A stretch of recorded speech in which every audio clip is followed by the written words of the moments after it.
Today, we're going to work in Google Docs, and I want to show you where some of the settings are, and I want to do it once in this video instead of 5 times throughout the classroom, throughout my day. And I'd like you to be able to find this again in case you or anybody else has a question about how to change the margins or the page color, any of that kind of stuff. So somehow or another, you're going to get to Google Docs. That maybe that you create one in Google Classroom connected to the assignment, that maybe you get to Drive like this and go to New, and you can go down and create another doc. That's the first choice. You can create a new one here. You can go to your 9 little boxes and get to Google Docs themselves and create a blank one. Somehow or another, get to a Google Doc. And let's look at one small piece of the settings that we have available to us as we start creating a document that does a couple of things differently and that meet our needs. The only place we're going to go today is up here to File.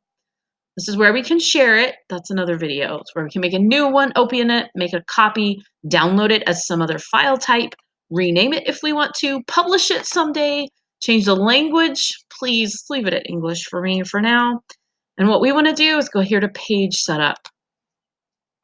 Google Docs took several different pieces of Microsoft Word settings that are in 3 or 4 different places and put them all here in Page Setup.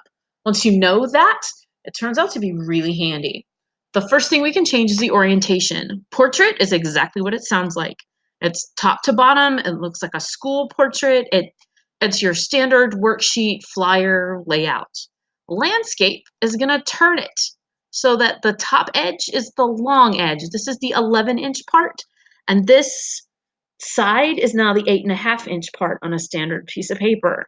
This is going to make your document more interesting. It lets you have a wider chart if that's what you're going to do.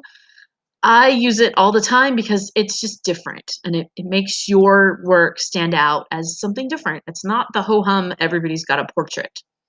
You can also change the paper size if you're doing something 11 by 17 or special envelopes.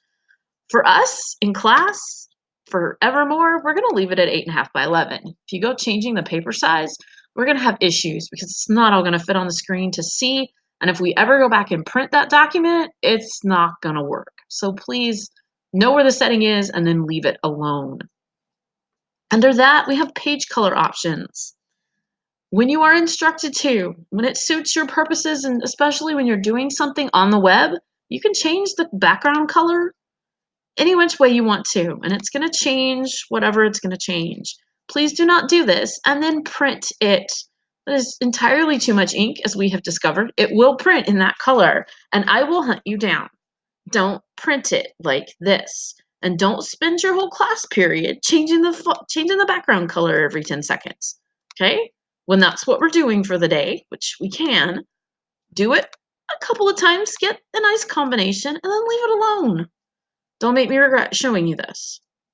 Next, you can change the margins. You should leave them at least 1/2 inch. If you go smaller than that, your text is going to go off the page and the printer's going to wig out and not be able to print it. So don't do less than 1/2 inch. You also want to be sure that you don't do 5 inches because that's going to bring you all the way over to about here, and you're not going to have much room for the paper. So be sure you put in your fractions. You can make it 1.5 at the top and 0.5 at the bottom and 0.75 somewhere else. Really, you just want to know these settings are here, and you want to follow the directions you're given. You know how I harp on that. If the teacher says 1-inch margins all the way around, leave it at 1-inch margins. That's the default. If you've got this set and you're going to use these settings every time you open Google Docs, you can click on this button that says Set at Default. And every time you open a Google Doc, it's going to be landscape and this kind of teal blue, whatever it is, with these margins. Okay, so think very carefully before you go changing the default. This is for professional people who have a reason to change things and know exactly what it is they want to do. We're just playing with it today. We don't want to make these the default settings because then every time we come in, we're going to have to change them and change the default back to something a little more normal. If you just played with this for no good reason, you can hit cancel. If you changed your mind, we're going to hit OK.